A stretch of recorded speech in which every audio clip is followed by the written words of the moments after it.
ನಮ್ಮ ಸರ್ಕಾರ ಕಳೆದ 3 ವರ್ಷದಲ್ಲಿ ಯಾವ ಕಂಬಳಕ್ಕೆ ಅನುದಾನ ಕೊಟ್ಟಿದೆ ಅಂತ ಮೊದಲು ಹೇಳಿ ನಂತರ ಗುದ್ಲಿ ಪೂಜೆಗೆ ಬನ್ನಿ.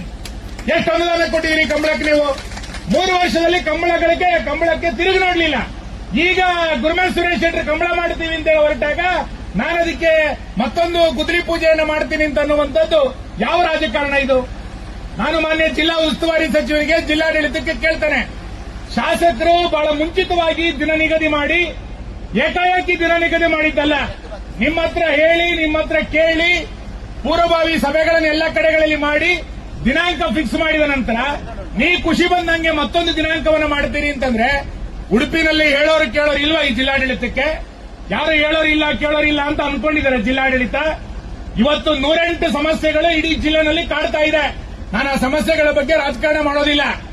ಯಾರು ಕಂಬಳಕ್ಕೆ ಮಾಡಬೇಕು ಅಂತೇಳಿ ಆಸಕ್ತಿಯನ್ನ ಜಿಲ್ಲಾ ಉಸ್ತುವಾರಿ ಸಚಿವರು ಬರಬೇಕು ಅಂತೇಳಿ ಒತ್ತಾಯ ಮಾಡ್ತಾ ಇದ್ದೀರೋ, ಆ ಆಸಕ್ತಿ ಉಳಿದ ಜಿಲ್ಲೆಯ ಸಮಸ್ಯೆಗಳ ಬಗ್ಗೆಯೂ ಕೂಡ ನಿಮಗಿರಬೇಕಾಗಿತ್ತು. ಇವತ್ತು ಈ ಕಂಬಳಕ್ಕೆ ಇವತ್ತು ಗುದ್ದಲಿ ಪೂಜೆ ಮಾಡ್ತೀವಿ ನಾವು. ಹಾಗಾದ್ರೆ 2 ಕೋಟಿ ರೂಪಾಯಿ ಇನ್ವೆಸ್ಟ್ಮೆಂಟ್ ಅನ್ನು ಸರ್ಕಾರ ಮಾಡುತ್ತಾ? ಜಿಲ್ಲಾಡಳಿತದ ಕಂಬಳ ಅಂತ ಇದನ್ನು ನೀವು ಘೋಷಣೆ ಮಾಡಿದ್ರೆ ಇಡೀ ಕಂಬಳಕ್ಕೆ ಅನುದಾನವನ್ನ ಸರ್ಕಾರ ಕೊಡಬೇಕು. ಯಾವ ದಾನಿಗಳು ಕೊಡ್ಲಿಕ್ಕೆ ಸಾಧ್ಯ ಇಲ್ಲ. ಸರ್ಕಾರ ಸ್ಪಷ್ಟ ಮಾಡಬೇಕು, ಇದು ಉಡುಪಿ ಜಿಲ್ಲಾಡಳಿತದ ಕಂಬಳ, ಇಡೀ ಜಿಲ್ಲಾಡಳಿತದ ನೇತೃತ್ವದಲ್ಲೇ ಸರ್ಕಾರಿ ವೆಚ್ಚದಲ್ಲಿ ಕಂಬಳ ಮಾಡ್ತೀವಿ ಅಂತ ಹೇಳಿ. ದೇವಿ ಪ್ರಸಾದ್ ಶೆಟ್ಟರು ಮತ್ತು ವಿಜಯಣ್ಣ ಇಲ್ಲೇ ಕೂತಿದ್ದಾರೆ, ಕಂಬಳದಲ್ಲಿ ಕಮಿಟಿಯಲ್ಲಿ ಭಾರ ಇರೋರು.